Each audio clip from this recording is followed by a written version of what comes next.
شکریہ جناب اسپیکر صاحب. ہرگاہ کہ یہ ون گزشتہ دنوں سویڈن میں نسل پرستوں اور انتہا پرستوں کی جانب سے ہمارے مقدس کتاب قرآن پاک کو نظر آتش کرنے اور بے حرمتی کرنے کی مظلوم اور گنونی فعل پر پرزور الفاظ مذمت کرتا ہوں. اس قسم کی گنونی حرکت دنیا بھر کے 1.5 ارب مسلمانوں کے مذہبی جذبات پر حملہ کرنے کی مذموم سازش ہے اور اسے دنیا کے تمام مسلمانوں اور مذہب انسانیت کو شدید صدمہ پہنچا ہے. یہ وحشیانہ جرم بین المذاہب ہم آہنگی، سماجی امن اور مذہبی رواداری کو نقصان پہنچانے کی ایک داستانہ کوشش ہے. لہٰذا یہ ایوان صوبائی حکومت سے سفارش کرتا ہے کہ وہ وفاقی حکومت سے رجوع کرے اور فوری طور پر سویڈن کے سفیر کو طلب کر کے قرآن پاک کی بے حرمتی کے خلاف پاکستانی عوام کے دکھ، افسوس اور ان کے شدید احتجاج پر آگاہ اور قرآن پاک کی بے حرمتی کے مراتب افراد کے خلاف فوری سخت ترین کارروائی کرنے کو یقینی بنائے. نیز یہ معاملہ اقوام متحدہ اور OIC میں بھی اٹھائے تاکہ مستقبل میں اس قسم کے طبی فعل کی روک تھام کے بابت مستقل رائے عمل طے کیا جا سکے. مزمتی قرارداد پیش ہوئی ہے، ایڈمیسیبلٹی کی وضاحت فرمائیں. جناب شکریہ جناب اسپیکر صاحب. جناب اسپیکر صاحب، سویڈن میں ایک افسوسناک واقعہ پیش آیا ہے جس میں ہمارے قرآن پاک کی بے حرمتی کی گئی ہے. جناب اسپیکر صاحب، اس طرح کے واقعات ماضی میں بھی ہوئے ہیں اور ہم نے اس پہ تمام مسلمان ممالک نے سے بھرپور احتجاج بھی کیا ہے. جناب اسپیکر صاحب، ہر ملک میں، ہر وطن میں مختلف مذہب کے لوگ رہتے ہیں، لیکن ہر بندہ ایک دوسرے کے مذہب کا، دین کا خیال رکھتا ہے.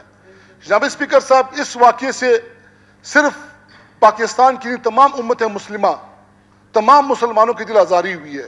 اور جناب اسپیکر صاحب، اس واقعے کے ہم شدید الفاظ میں مذمت کرتے ہیں اور اس کو OIC میں اٹھانا چاہیے، اقوام متحدہ میں اٹھانا چاہیے کہ یہ واقعات ماضی میں بھی ہوتے رہے اور ابھی حال ہی میں یہ واقعہ ہوا ہے.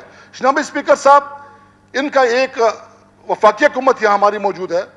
ہم وفاقی حکومت سے یہ مطالبہ کرتے ہیں کہ وہ سویڈن کے سفیر کو بلائیں اور اپنے احتجاج ریکارڈ کریں، اور بلکہ یہ معاملہ وفاقی حکومت اس انٹرنیشنل فورم پہ اٹھائے.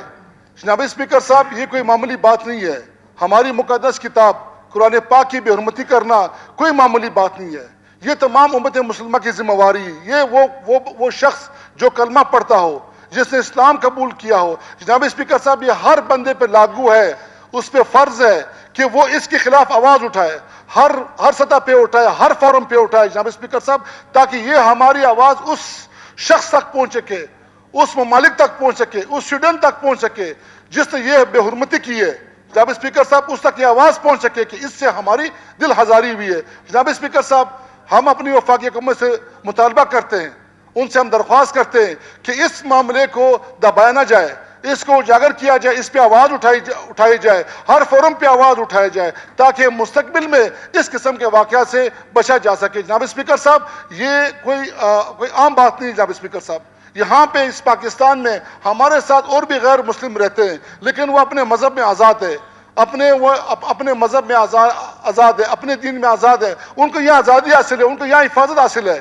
لیکن جناب اسپیکر صاحب، ایک اپنے آپ کو سویڈن جو ایک ملک ہے جو اپنے آپ کو ایک باشعور ملک کہتا ہے، جو اپنے آپ کو اس خطے میں اپنے آپ کو ایک طاقتور ملک کہتا ہے، ایک سنجیدہ ملک کہتا ہے، جناب اسپیکر صاحب، اس جیسے ملک میں اس طرح کے واقعات انتہائی افسوس ہے. میں اپنے تمام ساتھیوں سے مطالبہ کرتا ہوں جہاں ہمارے ساتھ موجود ہے کہ اس پہ بحث کی جائے، اس کی مذمت کی جائے اور وفاقی حکومت سے رجوع کیا جائے. جناب اسپیکر صاحب، آپ سے ریکویسٹ کرتا ہوں، آپ کی چیئر سے ریکویسٹ کرتا ہوں کہ آپ وفاقی حکومت کو باقاعدہ ایک لیٹر لکھیں، باقاعدہ یہاں سے ایک رولنگ جائے جناب اسپیکر صاحب کہ اس کو OIC کے سطح پہ اٹھایا جا سکے، اقوام متحدہ میں اٹھایا جا سکے تاکہ آئندہ مستقبل میں اس طرح کے واقعات مرتب نہ ہو. شکریہ جناب اسپیکر صاحب. شکریہ. ترین صاحب کی جائے.